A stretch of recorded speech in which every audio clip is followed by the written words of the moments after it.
bueno, ya hemos tenido la oportunidad de ir trabajando con él, sabemos de la amplia gama académica que él posee.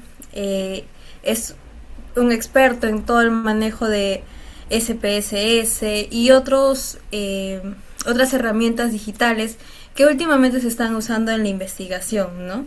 Espero que este webinar sea totalmente de su agrado, que puedan acompañarnos hasta el final porque tenemos muchísimas sorpresas para cada uno de ustedes y que al final también ya tengamos nuestras preguntas para poderlas hacer, sea levantando la manito o también mediante el chat, que yo voy a ir pudiendo leer las preguntas y nuestra magíster amablemente nos va a ir diciendo cada una de las respuestas. Es un honor tenerlo aquí, magíster Luis. Y bueno, a todos nuestros participantes reiterarles el agradecimiento. Le doy el pase, estimado magíster. Ok, Mari Carmen, ¿qué tal? Gracias. A ver, voy a compartir mi pantalla. ¿Me confirman si se ve, por favor? Sí, magíster, sí se logra Ok, visualizar. buenas, muy bien. Ya, muy bien. Buenas noches con todos, muchachos. Acá son 8 de la noche, 8:10 de la noche Lima, Perú, así que bienvenido a todos, ¿ya? El webinar del día de hoy consiste en lo siguiente, muchachos. Básicamente es la prueba estadística que yo tendría que usar para mi trabajo de investigación, ¿no? Ya sea si están desarrollando alguna tesis, algún paper quizás, y casi siempre muchos nos preguntamos qué técnica estadística o qué prueba estadística tengo que usar, ¿no? Y bueno, la respuesta es simple, ¿no? Todo va a depender de tu objetivo de investigación. Así es simple, ¿no? Entonces, si nosotros definimos o tenemos muy bien definido nuestra hipótesis de investigación, eso quiere decir, muchachos, que la prueba estadística también se va a poder identificar fácilmente, ¿no? Bien, estamos en el ámbito de investigación cuantitativa, muchachos, ¿ah? Hay que tener cuidado en esa parte, ¿ah? Cuando se habla de investigación cualitativa ya es otro enfoque, ¿no? Bien, entonces vamos a ver tres pruebas estadísticas muy famosas, que es la prueba T-Student, es que tiene sus variantes, ¿no? Para dos muestras, para una muestra, ya lo vamos a ver cuándo usar, ¿eh? Y también la otra prueba llamada análisis de varianza o también conocido como ANOVA, ¿no? Y otra prueba estadística conocida como la prueba de independencia de chi cuadrado. Estas tres pruebas, muchachos, pertenecen a lo que es la estadística inferencial, ¿no? Aquella estadística que a partir de una muestra vas a inferir hacia la población, ¿no? Entonces, para poder entender un poco más de estas pruebas estadísticas, vamos a hablar un poquito de la estadística inferencial. Para eso me ha ayudado un poquito de la IA, muchachos, ahora que estamos en el boom, para hacer un resumen súper interesante. Por ejemplo, ustedes saben por qué se le dice estadística inferencial, ¿no? En primer lugar, hay dos estadísticas, ¿no? La descriptiva y la inferencial. Esta es la estadística inferencial. La estadística inferencial, en resumen, muchachos, permite tomar decisiones a partir de una muestra. Es decir, a partir de una muestra que es un subconjunto representativo de la población, yo voy a poder hacer inferencias, ¿no? Algo así. Esta es mi población, yo voy a tomar una muestra usando las técnicas de muestreo que existen. A partir de la muestra voy a hacer cálculo de algunos estimadores, por ejemplo, y eso ya es una inferencia hacia la población, ¿no? Por ejemplo, para calcular la pobreza del Perú, por ejemplo, lo que hacen es una muestra de hogares, y a partir de esa muestra de hogares calculan el indicador de pobreza, y ese valor es como un valor, pues, ya inferenciable hacia la población, ¿no? Entonces, eso permite la estadística inferencial, poder inferir hacia la población. Cuando se habla de estadística inferencial, muchachos, se habla de tres grupos, mejor dicho, tres grupos muy importantes, ¿no? Lo que es la estimación de los parámetros, puede haber una estimación puntual o una estimación por intervalo de confianza, las pruebas de hipótesis, ¿no? Entonces, estos dos grupos son muy conocidos en lo que respecta a la estadística inferencial, ¿no? Y de ahí el otro bloque muy importante son efectivamente, ¿no? Ya temas de predicción y todo eso. Entonces, muchachos, cuando hablamos de estadística inferencial, no vayan a pensar que es simplemente usar mi ANOVA o mi prueba T y se acabó, no es así. La estadística inferencial es la estadística mucho más amplia, ¿no? Es muy amplio, muchachos. Pero en resumen es eso, ¿no? Que a partir de una muestra yo voy a poder inferir hacia la población. Eso es la idea de la estadística inferencial. Bien, hablemos ahora de las pruebas estadísticas. Dentro de la estadística inferencial, muchachos, existen un montón de pruebas estadísticas. El más conocido es la prueba T-Student, ¿no? Por ejemplo, supongamos que, bueno, en esta sesión del Zoom tenemos más o menos 50 participantes y se me ocurre decir lo siguiente, una suposición. Voy a suponer, muchachos, que el promedio de edad de todos los asistentes del Zoom sea 30 años. Voy a suponer ello. Esto es una suposición, ¿no? ¿Cómo lo corroboro? Si quisiera ser tan preciso, tendría que preguntarles a todos su edad y calcular el promedio. Pero como somos muchos, no tiene sentido preguntarle a todos. Entonces, ¿sabes qué? Voy a tomar una muestra de, no sé, 35 estudiantes. Y a partir de esta muestra, yo voy a inferir ese valor promedio, ¿no? ¿Se dan cuenta? Entonces, acá solamente tengo una muestra, por ende tendría que tomar lo que es una prueba de estudio para una sola muestra. En otras palabras, esta afirmación yo lo tengo que corroborar con una muestra, ¿no? Para ello, ¿qué es lo que tengo que hacer? Simplemente plantear mi hipótesis, ¿no? La edad promedio de los estudiantes de la sesión de hoy será 30 años o quizás sea diferente de 30 años, ¿no? Ya he planteado una prueba T para una muestra. Entonces, con esa muestra de 35 yo puedo corroborar si efectivamente es el promedio de edades es 30 años o diferente a 30 años. ¿Cuál es la limitación de la prueba T de estudio, muchachos? Bien, antes de hablar de la limitación, ¿qué hemos necesitado para esta parte? Primero, una muestra. Por eso existe la prueba de estudio para una sola muestra, ¿no? En el cual efectivamente vas a corroborar si el valor que tú estás considerando es igual o diferente, ¿no? Pero no necesariamente tiene que ser igual o diferente, muchachos. Puede ser menor, menor igual o mayor igual. Entonces hay varios tipos de planteamiento y hipótesis. Ojo, esta prueba de estudio es para una muestra. También existe para dos muestras, es decir, cuando quieres ver si existen diferencias entre dos grupos. ¿Qué quiere decir ello, no? O sea, imagínense, tienes dos grupos de niños y quieres comparar pues los pesos de aquellos niños, ¿no? Entonces ahí se puede usar dos muestras, pero tienen que ser muestras independientes.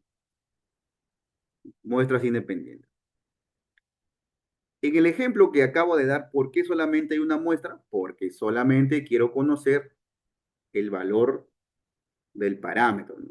De un solo conjunto de datos, de una sola muestra. Pero si yo quisiera saber la diferencia de edades por género, ahí sí hay dos grupos, ¿no? Entonces, ¿cuándo elegir T estudien para una muestra y T estudien para dos muestras? Cuando efectivamente, pues, solamente tengo una muestra y en el otro grupo tengo, por hecho, tengo dos grupos para compararlos, ¿no? Eso es lo que se tiene que hacer, muchachos. A ver, un momento, creo que voy a cerrar mi chat, un momento, ¿no? Sí, ahí te Ya, salen unas franjas que sí, esas son franjas creo que no es tema mío, a ver, voy a verificarlo. en configuración de Eh, Zoom, te sale eso. A ver, ya, No, todavía continúa, continúa. ya. No, creo que no es tema mío esto. Ya, vamos a continuar. Ya les decía, a ver, cuando tengo que comparar o quiero conocer algo sobre una población, es una muestra. Pero si quiero comparar, muchachos, necesito dos grupos. Por ejemplo, en el caso que les comentaba, ¿no?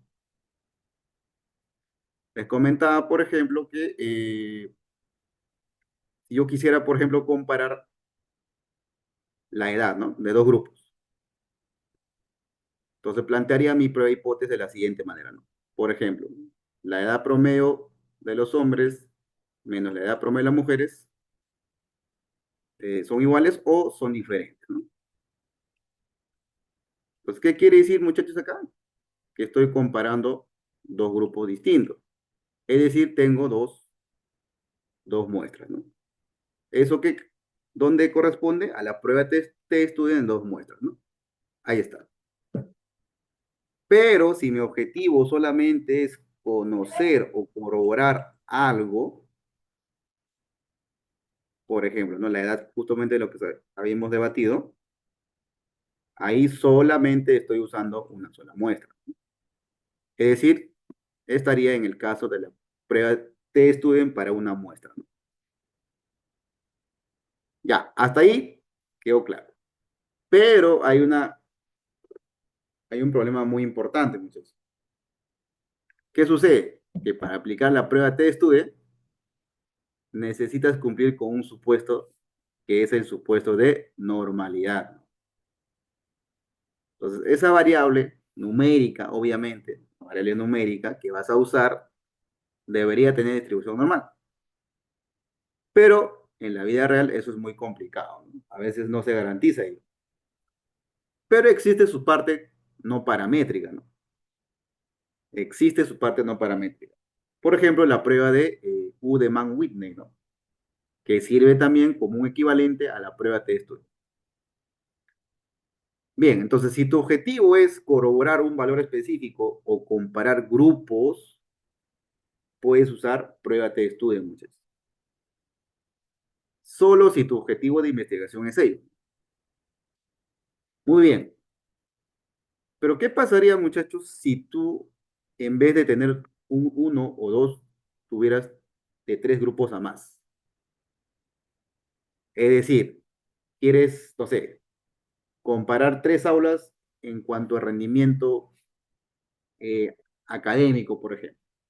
Tres grupos a más. TestStudent funciona para una muestra y para dos muestras, ¿no?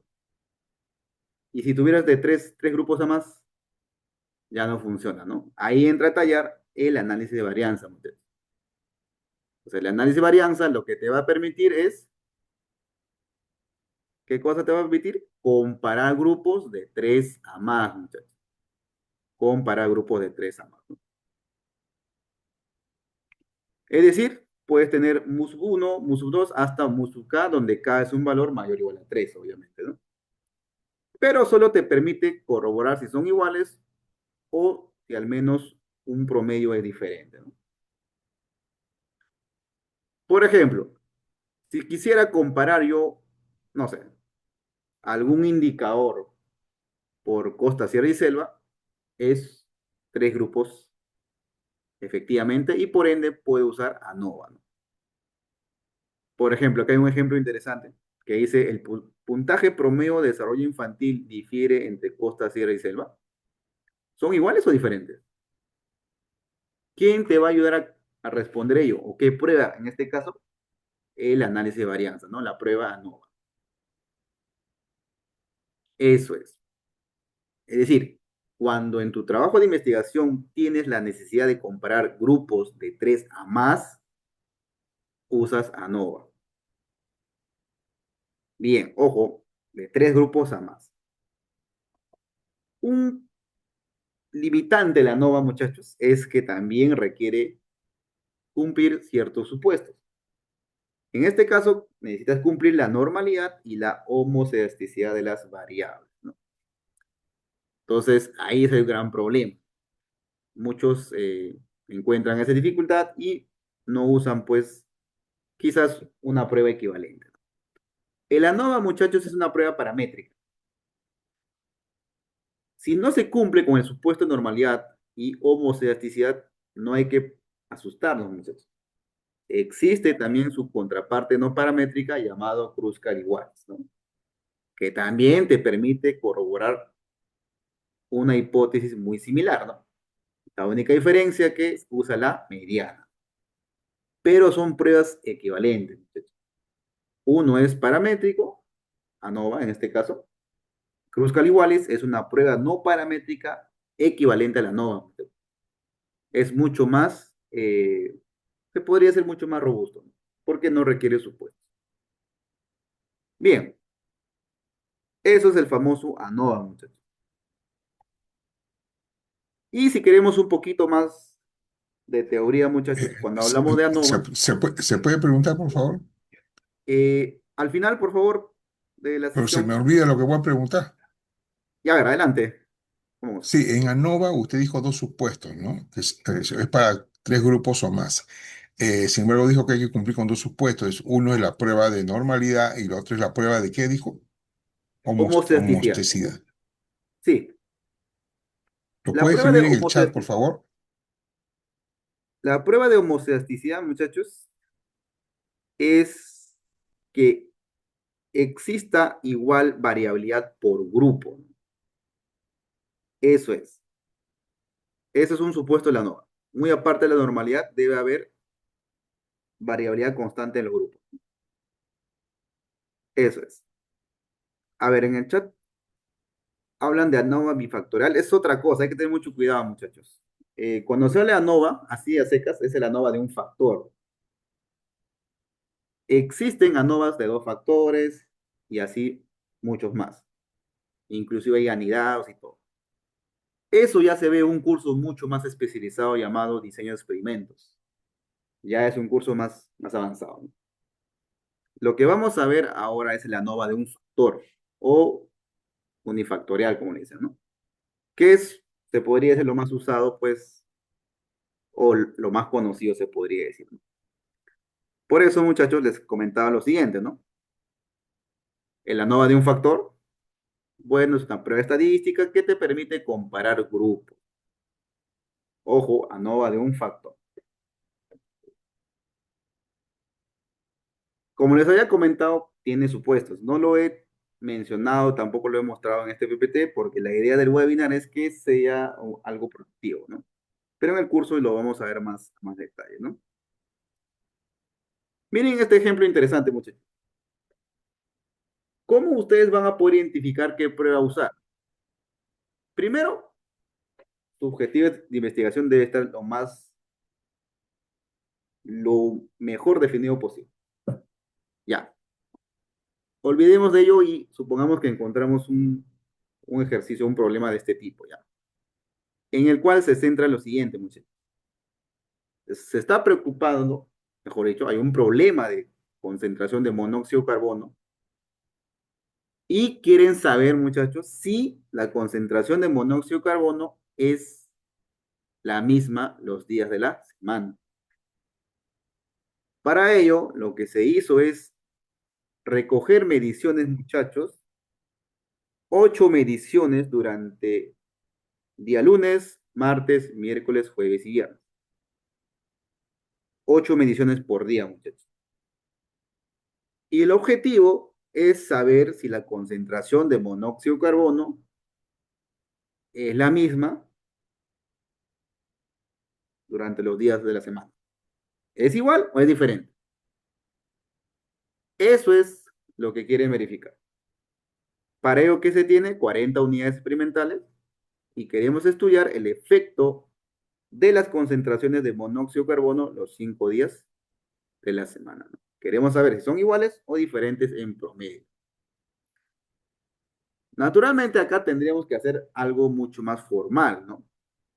Claro, si estamos haciendo una tesis o algún paper, tendríamos que corroborar por los supuestos y procedemos con el ANOVA, ¿no? Pero vamos a proceder con el análisis siguiente. No se preocupe. ¿Cuál es la solución? Variable de respuesta es la concentración de monóxido de carbono. Esa es mi variable numérica, ¿no? ¿Cuál es mi factor? Día de la semana, un solo factor. Por eso es la ANOVA de un factor, ¿no? Entonces, quiero saber si la concentración de monóxido es la misma en promedio los días de la semana. Como tu factor tiene 5 niveles, es de efectos fijos, ¿no? Esto es un concepto un poco más, ya más rebuscado, se podría decir, ¿no? También como hay efectos fijos, también hay efectos aleatorios, ¿no? Pero eso ya es otro tema. Se le dice que es un modelo equilibrado, muchachos, porque se mide, hay 8 mediciones por día, por día, ¿no? Así que no necesariamente tienen que ser iguales, ¿no? A veces hay uno menos y así. Tamaño experimento, 40 unidades experimentales, ¿no? 8 mediciones por 5 días son 40 unidades experimentales. Esto de acá, muchachos, simplemente es una formalidad para tener, pues, una solución más interesante, ¿no? Y sobre todo para que podamos interpretar mejor. ¿Qué pasa si estos datos, muchachos, yo lo llevo al SPSS? Claro, tiene un formato especial y hay que adecuarlo, pues, al SPSS, ¿no? Para ello, lo que voy a hacer es poner esos datos, muchachos, en esta estructura. Miren, como tengo 8 mediciones por día, acá tengo 8 mediciones para lunes, 8 mediciones para martes y así, ¿no? Y obviamente el ESPS ya tiene la ANOVA implementada, no hay ningún problema. Vas a la opción ANOVA, eliges tu variable dependiente, tu factor y listo, ¿no? Obviamente tú tienes que plantear primero tu prueba de hipótesis, ¿no? ¿Cuál sería mi prueba de hipótesis? Estaría afirmando que en promedio las concentraciones de monóxido de carbono es la misma durante los días de la semana, versus al menos un promedio diferente, ¿no? ¿Qué nos sale como respuesta, muchachos? Miren, el famoso SIG o el famoso p-valor, ¿no? Para ello tenemos que haber recordado pues una regla de decisión, ¿no? Si el p-valor, muchachos, es menor al alfa, se rechaza la hipótesis nula, ¿no? Eso, si es que no se acuerdan, es una regla de decisión para prueba de hipótesis, ¿no? Si aún no tienen conocimiento, en el curso vamos a ver todo ello, ¿no? En el ejercicio el alfa no nos detalla, ¿no? Y por ende se asume un 5%, ¿no? A menos que el investigador haya definido un valor específico, ¿no? Si yo comparo el 5% con el 0.004, este valor es menor al alfa, ¿no? ¿Eso qué quiere decir? Que estaría rechazando la hipótesis nula. Al rechazar la hipótesis nula, estaría diciendo que las concentraciones de monóxido de carbono, muchachos, no son las mismas durante los días de la semana. Eso es la conclusión. Eso nos permite hacer la prueba NOVA, muchachos. Nos permite comparar grupos de 3 a más. De 3 a más. Si quieres de un grupo o dos grupos, pruébate de estudio. 3 grupos a más, ANOVA, ¿ya? Bien. Entonces, esa es la manera de proceder, ¿no? La otra prueba, muchachos, es la prueba de independencia chi cuadrado. Y acá sí, aunque no lo crean, es una de las pruebas muy usadas en lo que es ciencias sociales. Que las anteriores pruebas, muchachos, T-Student y ANOVA, sirven solo para variables numéricas comparadas, pues, quizás con variables categóricas, ¿no? Por ejemplo, edad diferenciada por sexo, en este caso, concentración por día de la semana. Entonces, sí o sí, hay una variable numérica presente, ¿no? Sí o sí, es inevitable eso. Pero, ¿qué pasaría si las dos variables son categóricas? ¿Habrá manera de saber si existe alguna asociación entre esas variables? Efectivamente sí, ¿no? La prueba de independencia chi cuadrado, muchachos, te permite saber si dos variables categóricas están asociadas o no. Por ejemplo, se ha demostrado, muchachos, que el nivel educativo de la madre está asociado con el nivel de anemia del niño. Eso ya está comprobado. Entonces, la prueba de chi cuadrado sirve para ello. Nivel de anemia del niño puede ser bajo, medio o alto. Nivel educativo de la madre puede ser, por ejemplo, si en estudios, primario, secundario y superior. Ambas variables son categóricas. Si tú usas la prueba de independencia chi cuadrado para ver la asociación, efectivamente, se demuestra que las variables están asociadas, ¿no? Y es que si le haces un análisis más sofisticado a nivel de las categorías, se logra observar perfectamente, muchachos, que el mayor nivel de anemia del niño está asociado fuertemente con el menor nivel educativo de la madre. Entonces, es interesante esta prueba, ¿no? Y existe su hipótesis que es de esta manera. Mucho ojo acá, muchachos, porque acá todos se equivocan. La hipótesis nula quiere decir que las variables son independientes, muchachos. ¿Qué quiere decir que las variables sean independientes? Que no están asociadas.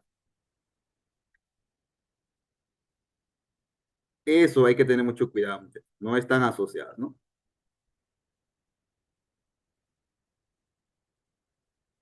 Están asociadas, ¿no? Bien.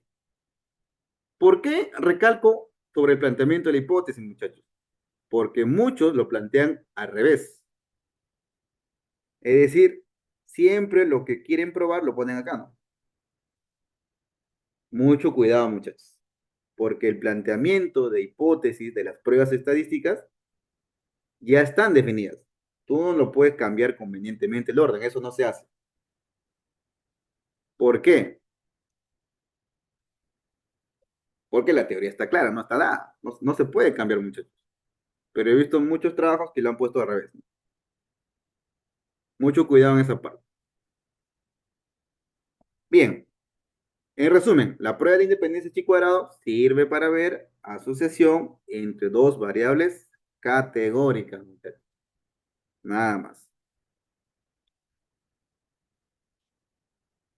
A ver, ¿qué más? Claro, como tengo dos variables categóricas, ¿cómo tengo que partir, muchachos?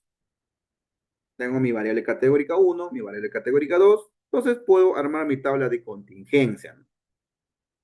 Esos valores que voy a observar acá son las famosas frecuencias observadas, ¿no? Todo eso lo conocemos.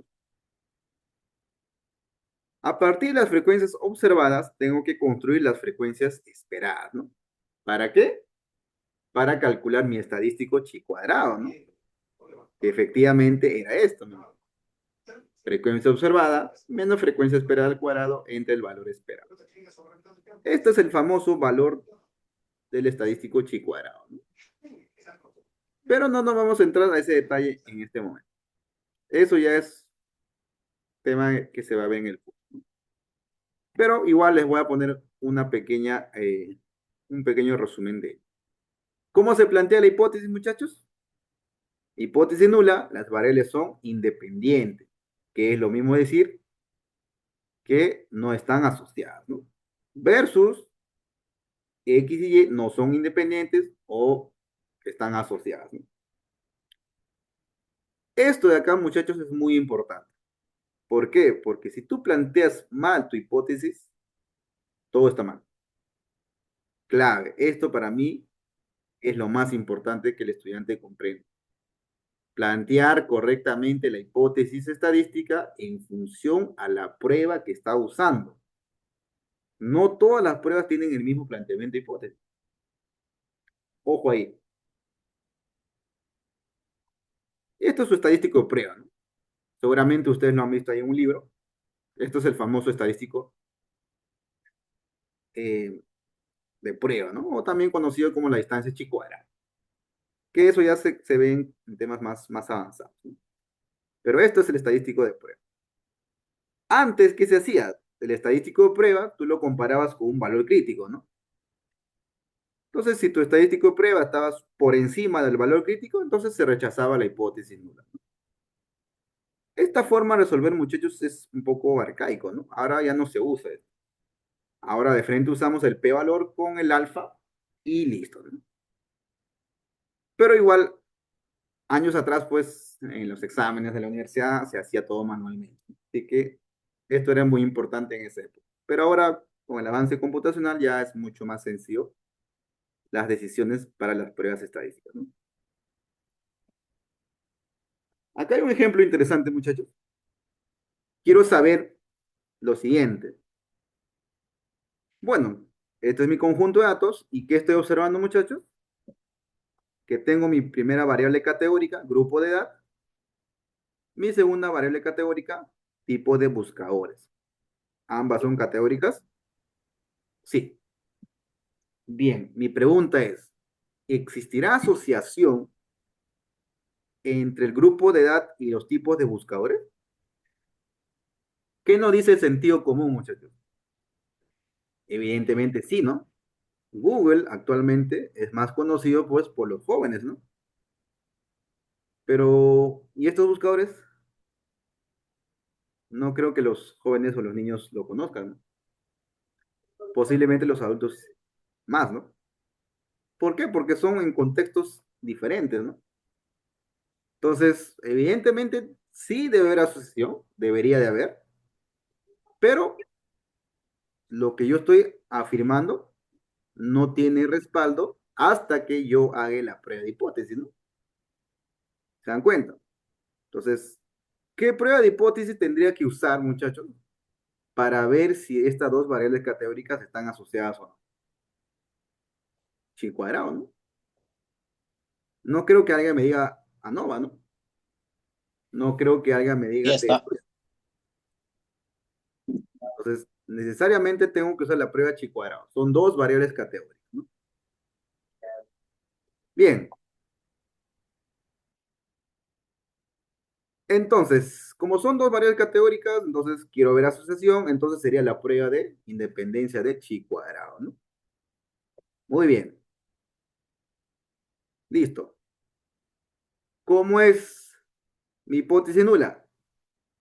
Claro, ustedes lo pueden parafrasear más interesante, ¿no? Según el contexto. Hipótesis nula. Recuerden que la hipótesis nula va independencia. Los buscadores de información no se encuentran relacionados con la edad del usuario, es decir, son independientes. Versus los buscadores de información se encuentran relacionados, es decir, no son independientes. Acá lo que, si queremos ser un poco más formales, muchachos, debería ser asociados, ¿ya? Porque la palabra relacionado se usa generalmente para variables numéricas. Para variables categóricas, lo que se recomienda usar es asociados, ¿ya? No, uno nomás otro. Bien, esta es la forma correcta de plantear la hipótesis, muchachos. No hay más. Claro, ustedes pueden parafrasearlo de diferente manera, es obvio. Pero no se olviden que en la nula siempre va la independencia. Siempre. No lo digo yo, muchachos. No lo digo yo, lo dice la teoría, muchachos. Lo dice la teoría. Mucho cuidado ya. Bien. Entonces defines tu alfa, 5%, tu nivel de significancia. Cuando vayas al SPSS te va a salir este p-valor. 0 es menor al alfa, por ende se rechaza la hipótesis nula, ¿no? ¿Qué quiere decir que se rechaza la hipótesis nula? Rechazar la hipótesis nula estaría afirmando que efectivamente los buscadores de información sí se encuentran asociados con la edad del usuario. Eso me corrobora, muchachos, la prueba de independencia de chi cuadrado, ¿no? Eso, para eso sirve la prueba de independencia de chi cuadrado, muchachos. ¿Cómo se hace la prueba de chi cuadrado en SPSS, muchachos? Sería llevar estos datos al SPSS, ¿no? Claro, hay que darle una estructura para que el SPC se logre entender, ¿no? Si no, no lo va a entender. Para ello, muchachos, hay que hacer un pequeño, se podría decir artificio, ¿no? Los buscadores, tu primera variable, edades, tu segunda variable. Acá tengo 3 buscadores, 3 grupos de edad y 3 mediciones, ¿no? Esta estructura tendrían que dar ustedes al SPC para que pueda entender esa tabla que está como ejercicio, ¿no? Luego simplemente, muchachos, se van a analizar estadísticos descriptivos, tablas cruzadas. Y ahí simplemente, ¿qué es lo que hace? En filas pones buscadores y en columnas pones edades para reproducir pues el formato correcto de la tabla inicial que se da como ejercicio, ¿no? Luego me voy a estadísticos y activo la opción chi cuadrado, muchachos. Le doy continuar.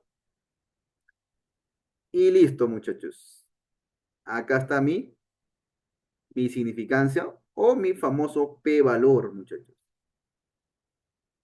Esto se compara con el alfa. 0 es menor a cualquier alfa, lo cual indica que se rechaza la hipótesis nula, muchachos. Al rechazar la hipótesis nula, estaré diciendo que efectivamente si hay asociación entre la edad del usuario y el tipo de buscador, ¿no? Y ahí se concluye todo, muchachos. Ahí finaliza todo. Bien. Estas aplicaciones lo voy a reproducir en el SPSS, muchachos. Vamos a ver el chi cuadrado, por ejemplo, pero en el ANOVA, para que ustedes también se recuerden un poco, ¿ya? A ver. Esta tabla, muchachos, hay que llevarlo al SPSS, ¿no? Pero en un formato de tal manera que el SPSS pueda entender, ¿no? Yo ya lo hice en ejercicio, obviamente. Para ello, ahí está, mira. No, eso no es. Ahí está, miren. Voy a poner mi lupa para que puedan ver, ¿ya? Miren. ¿Se acuerdan que son 40 unidades experimentales, 8 por día de la semana? Acá está mi concentración de monóxido de carbono, muchachos. Acá están los días de la semana, ¿no? Como tengo 8 mediciones por día, lo pongo de esa manera, ¿no? Para martes también tengo. Para el miércoles también tengo, ¿no? Y así sucesivamente para hasta el viernes, ¿no? Bien. ¿Cómo se hace ello, muchachos? A ver, vamos a ver esto.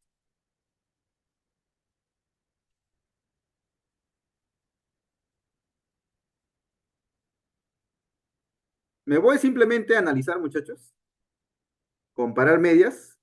Y acá también está, pues, la prueba de T-Student para una muestra y para 2 muestras, ¿no? Y más abajito está la ANOVA de un factor, muchachos.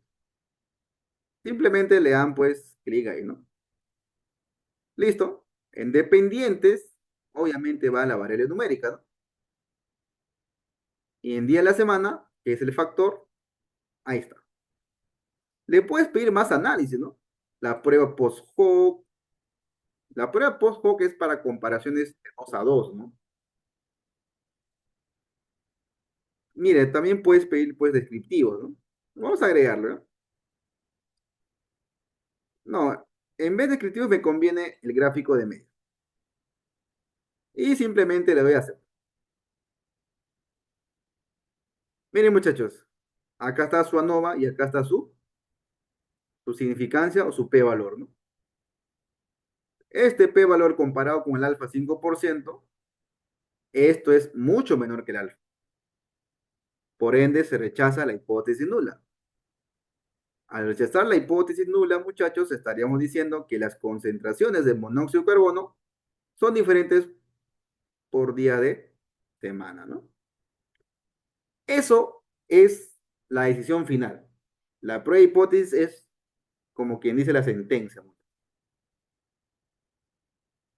¿Puedes corroborarlo gráficamente? También, ¿no? Miren, el gráfico de medias de las concentraciones, muchachos. Ahora, esta cosa de acá me está molestando este rato. Muy bien. ¿Qué observamos acá, muchachos? El promedio de las concentraciones de monóxido de carbono por día a la semana. Obvio que jamás van a ser iguales, son totalmente diferentes, muchachos. Lunes hay mayor concentración de monóxido. Viernes hay menos concentración de monóxido.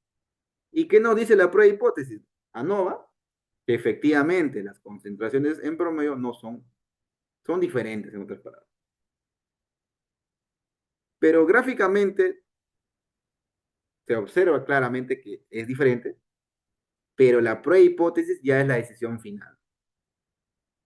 Por eso siempre recomiendan acompañar como previo algún gráfico exploratorio que te dé indicios que efectivamente existe diferencia, ¿no? Porque luego de usar la prueba ANOVA se corrobora lo que inicialmente se estaba sospechando, ¿no? Bien, eso muchachos, ¿no?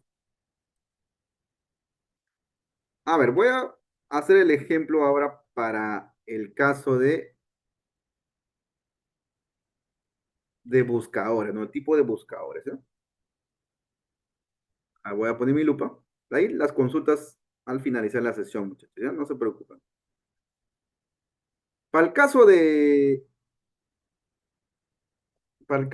muchachos, para el caso de los tipos de buscadores con el grupo de edad, esa tabla de contingencia hay que pasarlo al SPSS, ¿no? Tengo para un mismo buscador tres grupos de edades con cantidades específicas, ¿no? Ahí está para Google, ahí está para Yahoo y así sucesivamente, ¿no? Pero acá hay que tener mucho cuidado, muchachos. ¿Por qué? Por ejemplo, si yo hago la tabla cruzada, muchachos, miren, la tabla cruzada buscador por edades, miren lo que me va a salir. Miren lo que me va a salir, muchachos.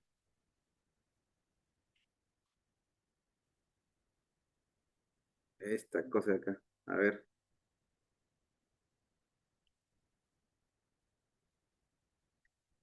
Un momento. A ver, ya, muy bien.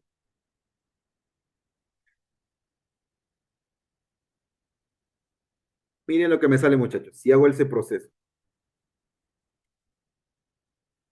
Me sale esto, ¿no? Pero esto no es pues la tabla de contingencia que yo tengo en el ejercicio. ¿Por qué sucede esto, muchachos? Porque esta tabla no está ponderada por la frecuencia. Por eso no está reproduciendo tal como es mi tabla de contingencia, ¿no? Para que reproduzca tal como es mi tabla de contingencia del ejercicio, muchachos, yo debo ponderar mi tabla, ¿no? Para ello, muchachos, yo me voy, si no me equivoco, a datos y me voy a ponderar casos. Hay una balancita, ponderar casos. Y acá digo ponderar casos mediante frecuencia. Acepto y ya está ponderado, ¿no? Ahora nuevamente voy a mis tablas, descriptivos, tablas cruzadas y simplemente acepto, ¿ya? ¿Para qué, muchachos? Para que al final yo ya tengo mi tabla de contingencia, la original que estaba en ejercicio, ¿no? Y obviamente esta tabla de contingencia es mi tabla de frecuencias observadas, ¿no? Entonces, si yo le doy al SPSS este insumo como tal, internamente pues va a calcular la frecuencia esperada, va a calcular el estadístico chi cuadrado, me va a dar el p-valor y listo. Todo eso sucede internamente. Bien, nuevamente regreso. Descriptivos, tablas cruzadas, ya está mi tabla, ya está ponderado. ¿Dónde me voy para hacer mi prueba de independencia chi cuadrado? Estadísticos, acá me voy, muchachos. Y acá activo chi cuadrado. Continuar, aceptar. Listo, muchachos. Acá está mi prueba chi cuadrado. Es un valor menor a cero, claro, menor al alfa, 0,05. Por ende, se rechaza la hipótesis nula, ¿no? Siempre consideren la primera parte, que es el verdadero chi cuadrado. El otro también es un chi cuadrado, pero con ciertas correcciones. Pero ambas te dan la misma. Bien, en resumen, muchachos, en resumen, ¿cuál es o cómo tengo que elegir la técnica estadística adecuada para mi investigación cuantitativa? Todo, muchachos, va a depender de su objetivo de investigación. Todo. Naturalmente se van a encontrar con pruebas estadísticas como la T-Student, el ANOVA, que tiene supuestos en el enfoque paramétrico, corrección. Pero en la contraparte no paramétrica existen otras pruebas equivalentes y que no necesitan supuesto. La prueba de independencia chi cuadrado no requiere supuesto alguno, muchachos. Solo, efectivamente, que tengas dos variables categóricas y que te interese ver, pues, si existe asociación o no entre ellas. Y así como estas pruebas, muchachos, existen una infinidad de pruebas estadísticas. Las que hemos mencionado, se podría decir que son una de las más conocidas, pero también tenemos las hipótesis correlacionales, un montón. Entonces, mi recomendación, muchachos, es que antes de ustedes buscar quizás la herramienta estadística, primero enfóquense en definir muy bien su objetivo de investigación. ¿Por qué? Porque si ya tienen bien definidos sus objetivos, las pruebas estadísticas van a ser mucho más sencillas de identificarlas, ¿no? Bien, muchachos, eso sería todo por mi parte. A ver, ¿alguna consulta, muchachos? ¿Se puede preguntar, por Sí, favor? adelante. Sí, en la prueba T de Students, si tengo solamente un grupo, ¿puedo hacer dos medidas, uno antes y uno después, y trabajar con la prueba T de Student? Sí, efectivamente. Hay una variante del test tuyo llamado muestras pareadas, ¿no? Muestras pareadas. Ah, ok, Sí, perfecto. claro, porque es la medición a un mismo individuo dos veces, por ejemplo, a O un a mismo una muestra grupo. dos veces. Claro, es el mismo grupo, pero medido dos veces, ¿no? A eso se conocen las pruebas T-Student pareadas, ¿no? Por ejemplo, para ver efectividad de fármacos, para ello se usa bastante. Sí existe, ¿no? Ok, gracias. Ujú. Hay para muestras pareadas y para muestras no pareadas. Sí, justamente lo que hemos Y también, mencionado son no pareadas, ¿no? Porque es lo más común. Pero también existe para muestras porque son muestras pareadas. diferentes, ¿no? Porque son muestras Sí, diferentes, ¿no? está claro. En nuestro caso son muestras independientes. En el caso que comentas son muestras relacionadas o muestras pareadas, ¿no? Así se le conoce. Exactamente. O la otra muestra que simplemente uno toma la media aritmética y comprueba por medio de estudios. Sí, también. Ujú. El primer ejemplo, ¿no? El primer ejemplo de la edad Ok, que hemos hablado. Ujú. gracias. Maestro, buenas noches. No sé si me logra escuchar. Sí, adelante. Respecto a chi cuadrado, ¿qué pasa cuando ya se empiezan a codificar las respuestas, ¿no? Porque ahí en la pantallita he visto, sí, ¿no? Que están en letras, por ejemplo, los buscadores, pero ya cuando pasan a ser numéricas, ¿sí se sigue utilizando chi cuadrado o no? Y la otra pregunta, maestro, disculpe, usted decía que va a depender de los objetivos. ¿Tendrá que ver también el tipo y el nivel de investigación? Gracias. Ah, muy buena pregunta. Voy a responder por la segunda pregunta, ¿ya? Claro, hay que tener mucho cuidado, ¿no? Si estamos en una investigación cuantitativa, por ejemplo, que implica datos, ¿no? Ahí sí, efectivamente, las pruebas estadísticas van a estar presentes, ¿no? Entonces sí, es muy importante. Muy aparte del objetivo de investigación, también es el tipo de investigación. Debería ser una investigación aplicada o algo así. Sí, eso es correcto. Respecto a la primera pregunta de la chi cuadrado, acá muchos se equivocan. Chi cuadrado sirve para ver asociación entre dos variables categóricas. El hecho que, por ejemplo, nivel educativo de la madre, que es por naturaleza categórica, yo lo recodifique como 1, 2, 3 y 4, no lo convierte en una variable numérica. Mucho cuidado ahí. La naturaleza de la variable es propia de la variable. Estado civil, categórica, muchachos. No porque yo le pongo al soltero 1, al casado 2, al viudo 3, se convierte en numérico. No tiene nada que ver eso. El Género. tipo de variable es su naturaleza propia. Por ende, si tú has identificado que es variable categórica, sí procede la prueba de independencia chicuara. Hay que tener mucho cuidado ahí. Bien. ¿Alguna otra pregunta, muchachos? La prueba ANOVA Ujú. se puede utilizar también para predicción. No, para predicción ya se usan modelos de regresión y modelos ya más sofisticados de Machine Learning y todo, ¿no?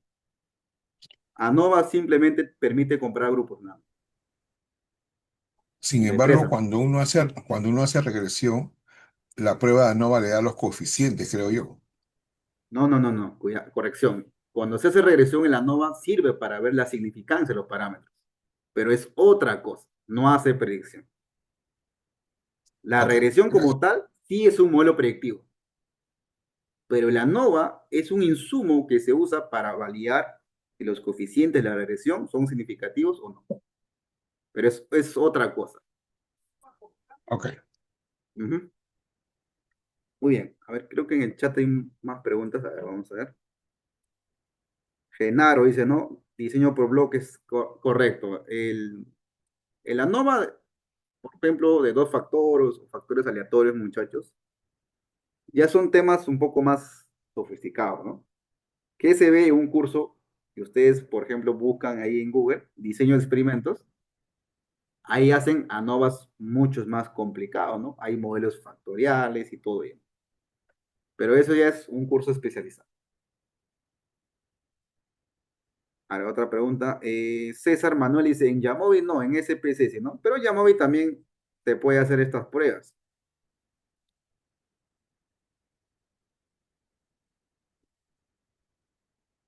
El curso va a ser un curso de lo básico a lo avanzado, pero se necesita también que tenga conocimiento al menos de estadística básica, ¿no? José Luis me pregunta, ANCOVA. Bueno, el ANOVA tiene muchas variantes, muchachos, ¿no? Por ejemplo, el ANOVA se podría decir que es una prueba, pues, de una sola variable, ¿no? Pero ¿qué pasaría si tienes muchas variables, ¿no?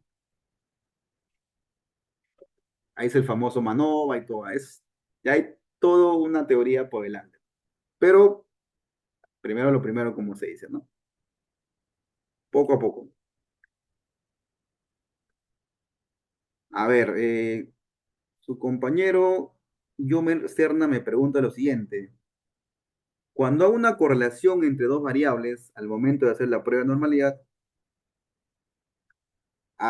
Yomer, si tú quieres aplicar prueba de correlación, tiene dos, ¿no? Pearson y Spearman.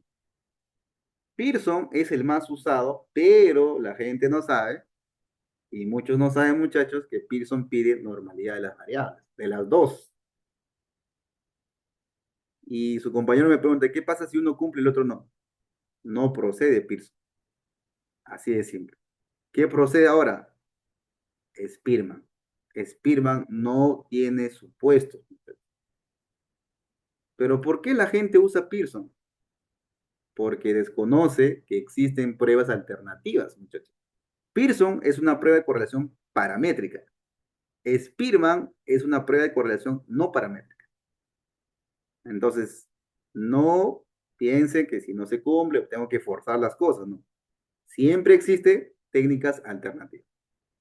Siempre. Así que mucho cuidado en esa parte, ¿no? Muy bien. Bueno, muchachos, eso sería todo por mi parte.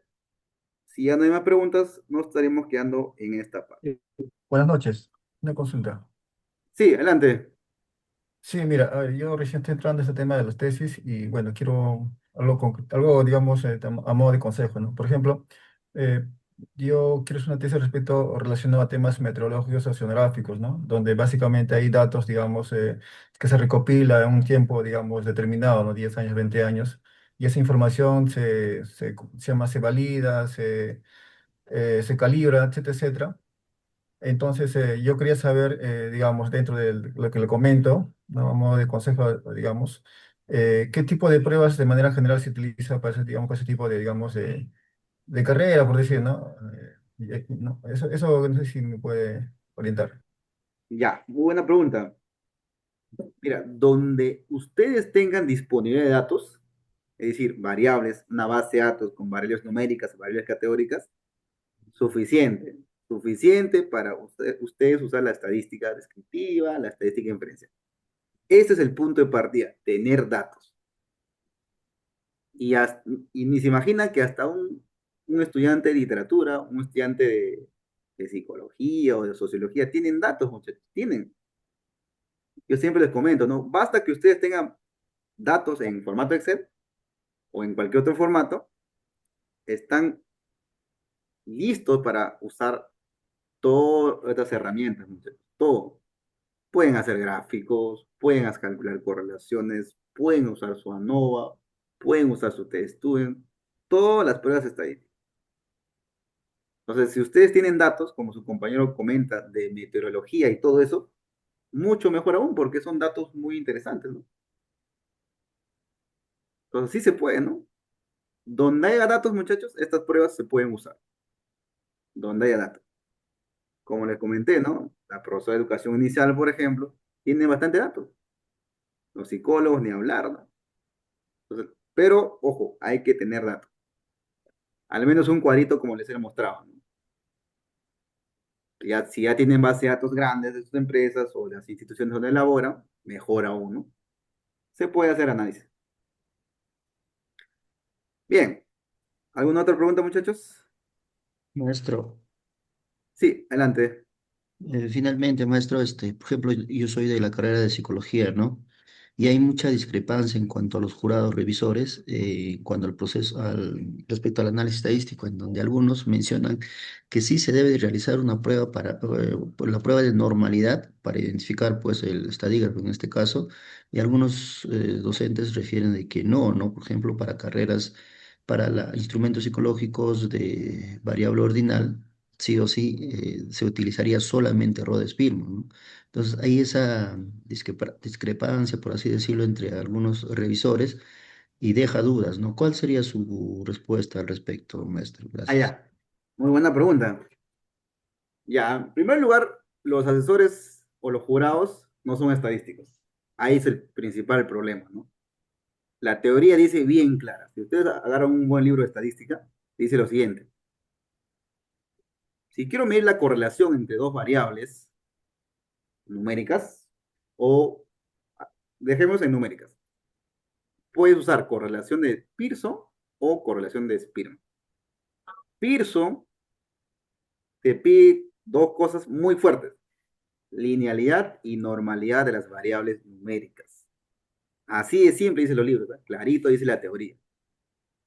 Es decir, si yo cumplo con esos dos supuestos, yo puedo proceder a calcular la correlación de Pearson. Así, tajante dice la teoría. Pero ¿qué pasa si no se cumple la normalidad? Quiere decir que ya no puedo usar Pearson. Yo no puedo usar. Pero obviamente hay muchos estudiantes, docentes y académicos que forzan el análisis, ¿no? ¿Pero por qué? Porque desconocen que existe otra prueba equivalente llamado Spearman. Spearman no te pide normalidad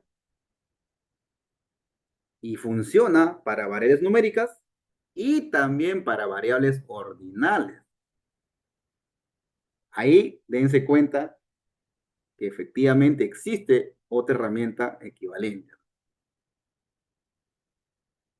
Muchos a veces les interesa, quiero ver la correlación entre dos variables ordinales o dos variables en escala de Likert.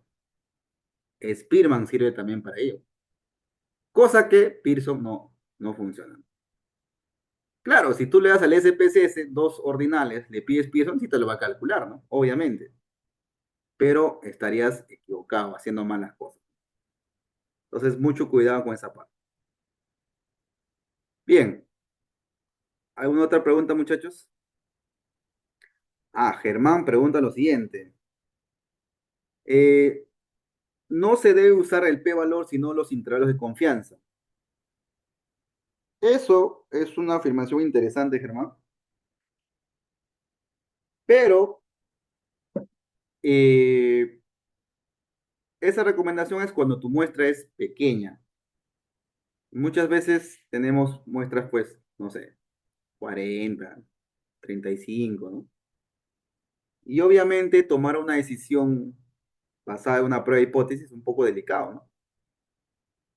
Claro, porque 35, 40, ¿qué te podría estar infiriéndose la población? ¿No? Es un tema muy delicado, ¿no? Entonces tratan de usar el intervalo de confianza para ver si hay coherencia o no, ¿no? Pero si tu muestra es grande, es una muestra muy representativa, haremos pues como una muestra que hace el INEI, ¿no? Por ejemplo, 32.000 hogares, ya es una muestra muy grande, ¿no? Ahí ya no va a haber ningún problema.